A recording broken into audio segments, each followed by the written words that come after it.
নাম শ্ৰী ডিম্বিশ্বৰ স্বৰ্গীয়াৰী, গাঁও 1 নং মাইৰাংশ্ৰী।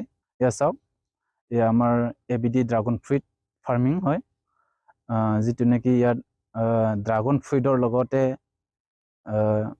হাঁচি গছ আছে, আগৰ গছ আছে, ডালিম আছে, আৰু যিটো নেকি ইণ্টাৰক্ৰপিং খেতি, জলকীয়া, বেঙেনা আৰু অমিতা।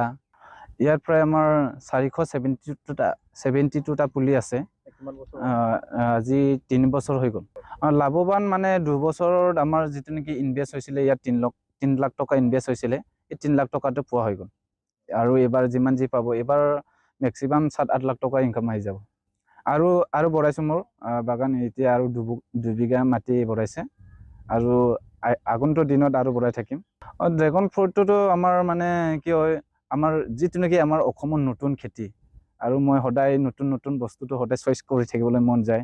সেইটোৰ কাৰণে নতুন খেতি যদি আমাৰ ধেমাজি ডিষ্ট্ৰিক্টত মই চালোঁ, আৰু ধেমাজি ডিষ্ট্ৰিক্ট হিচাপেতো আমাৰ নতুন খেতি নাই, এই যিটো নেকি ড্ৰাগন ফ্ৰুইটবিলাক অহা নাই, সেইটোৰ কাৰণে মই ড্ৰাগন ফ্ৰুইটটো মই চইচ কৰি লোৱা হৈছিল। এইটো মই জৈৱিকভাৱে মই কৰিছোঁ, নেচাৰেল যিটো অৰ্গেনিক হিচাপে কৰিছোঁ। এতিয়া আমাৰ লোকেল এৰিয়াতে আমি দি আছে, এতিয়া প্ৰায় 400 টকাকৈ পাৰ কেজি দি আছোঁ।